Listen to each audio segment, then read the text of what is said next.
demon, a continuing horror. In my childhood, my grandmother always hid her true story from us. But one day when my father decided to entertain us with bedtime tales lit by candlelight, Grandma seemed to drift into her memories and finally began to recount the story of her mother, my great-grandmother Evelyn. Her voice trembled and I felt a chill run down my spine. I knew this would be more than just a tale. Evelyn was truly an extraordinary woman who lived in a small but cozy house on the outskirts of town. She had a warm heart, nurturing not only her children but also anyone who crossed her threshold. Her husband, devoted and loving, had passed away early, leaving her to raise her family alone. The children had grown up, starting families of their own, rarely visiting their mother. One fateful night, however, everything changed. Chapter 1. Untraveled Paths of Fear. One evening, the neighbors began to notice oddities at Evelyn's house. She had become less sociable. The light in her eyes dimmed.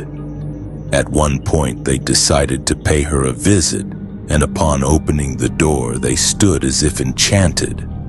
Evelyn sat at the table with wide, crazed eyes, her hands trembling as they clutched a crucifix. On the table, an old lamp flickered dimly, casting light only on her distressed face and the surroundings. The following night, as darkness enveloped the town, darkness settled deep within Evelyn's heart. She couldn't force herself to sleep. Shadows filled the corners of her house, populated with vague noises, laughter echoing ominously as if otherworldly beings were watching her. It was palpable. Her musty home became a breeding ground for something sinister. Frightened, she called her daughter Louise, begging her to stay the night, for the fear was unbearable. Louise, busy with her own children and household duties, postponed the visit, assuring her mother that everything would be all right. Yet Evelyn felt anything but reassured. She went to bed, but soon strange sounds began to invade her thoughts. At first it was a soft rustling. Then it escalated like a storm gathering strength. Evelyn leaped from her bed, trembling hands reaching for the lamp. In that moment, in the corner, she saw it. A black, hairy creature crouching in the shadows, its eyes glowing with a malevolent light, its mouth twisted into a horrific snarl. Evelyn felt a cold grip around her heart. Fear rooted her in place.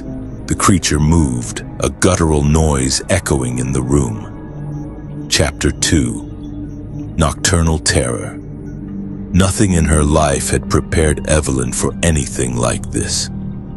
Quickly, she pulled out her crucifix, praying for salvation, but the creature seemed not to be deterred. It growled, sensing her weakness, and the darkness became a tangible blanket, suffocating her spirit. The lamp flickered, and for a brief moment, Evelyn felt a spark of hope. But it was a false dawn. The creature advanced, and she felt a chilling sensation enveloping her body. As the shadows crept closer, a cold finger of dread caressed her skin, making her heart race.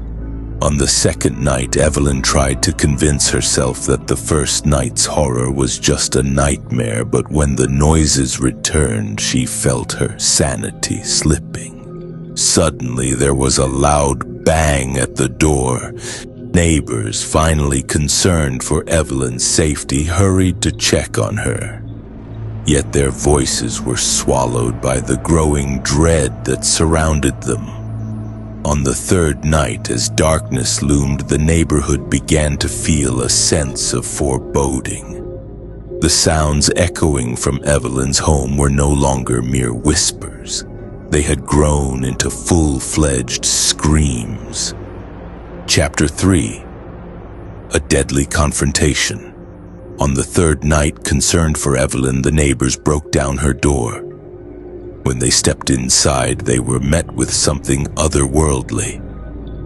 The room was in chaos, furniture overturned, and there lay Evelyn, a ghostly figure full of terror yet seemingly lifeless. Her crucifix was still clutched tightly in her hands, and the room was thick with an unsettling odor. Her eyes, wide open, were filled with a silent scream. The neighbors, overcome with horror, didn't know what to do. The cold wind that swept through the house felt as though it were carrying anguished cries, embedding fear in their hearts. As they looked down at Evelyn's hands, they noticed marks, faint bruises around her neck as though she had been throttled. A broken lamp was strewn across the floor as if she had struggled one last time for the safety that light could offer. Chapter 4. The Unknown Lingers. The next day, when Evelyn's body was taken away, none of the neighbors could shake the feeling of despair. Each of them knew that whoever or whatever had taken Evelyn would return. Even worse, they all felt the ghost of horror lingering over them like a dark cloud. Every night in their homes, the sounds that once were simply the creaks of the house morphed into whispers and calls, echoes of a past they could neither forget nor escape. Time passed, but the fear did not wane. Louise, left alone to ponder the tragedy, felt a sense of warmth only when she remained in the comfort of her own home. But even there, darkness began to creep in on her. With each night that fell, the ominous presence thickened, wrapping both her thoughts and her spirit in fear. The following months of unseen torment wore on her. One evening, when despair engulfed her, she yelled into the darkness, "I see you." One dawn, suddenly awakened by a loud bang, with her heart racing, she approached the door. In the corridor, a shadow loomed black and hairy, its eyes glowing with malice. Paralyzed but not willing to give in, she turned to face the creature. "You will not take me, not now," she hissed as she brandished her crucifix, ready to confront the abyss. The shadow roared again, sensing the strength in Louise's defiance. Cries filled the room as two forces collided, the darkness that sought to consume light. Chapter 5. Ghosts of the Past. Louise faced this confrontation alone, and as dawn broke, she felt the power of light surge within her. Pointing her crucifix toward the shadow, she uttered words that fortified her resolve. As if struck by a lightning bolt, the creature recoiled, its form morphing into something unrecognizable as the eerie light chased it back toward the corner of the room. The bright light swept across the chamber, banishing the darkness. Yet in that moment of victory, Louise understood that the cost of such darkness could never truly vanish. The place where Evelyn had lived would forever remain anchored in their memories. Each evening, as shadows lengthened in their homes, the essence of what happened to Evelyn continued to linger. This haunting story transformed their lives forever. Even after the immediate threat had receded, a chill rested over the community, for they understood that nothing was truly over. Despite the brightness of light, the shadows loomed large as reminders of the horror they had endured. From that day forward, no family in the town could escape the unsettling presence of Evelyn's past, feeling her absence in the whispers of the wind. Not a single night passed without echoes of ghostly cries that seemed to rise from the ground, the walls resonating with memories of fear. Each day, the town submerged deeper into this cycle of dark dreams. Each evening, they would gather together and recount the stories they feared yet cherished. making them a part of their legacy. Chapter 6. The Unknown Conclusion. Through the inevitable ebb of time, the small town felt burdened by the fables of old. While twinkling stars danced above, reminding them of light, they also echoed shadows that told the true tale of Evelyn's struggles and ensured that darkness faced them in every corner of their lives. In the years following, neither Louise nor the townsfolk could find solace from what happened on that fateful night. Anxiety became their constant companion, a reflection of memories both terrifying yet unyielding against the tide of time. Their minds, eternally haunted by the tale of Evelyn, bore the weight of a truth that resonated through their daily lives. A darkness and light forever intertwined. As the nights grew longer, the memories of those haunting echoes turned into a hush of whispers that connected them to the shadows they could never truly escape. Each year, every anniversary of Evelyn's passing became a ceremony, a celebration of light and a reminder of the darkness that forever lurked within every corner.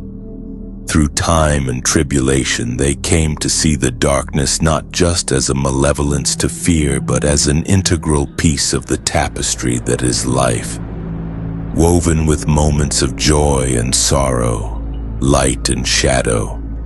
Each story shared contributed to their collective memory, forging paths through the shadows of their fears into the light of a new understanding. And so the tale of Evelyn, passed down from generation to generation, became not only a reminder of the fear they harbored, but also of the strength they found to face their darkness. Together they learned to embrace their fears, for in the end, the shadows would always remain forever entwined with their light.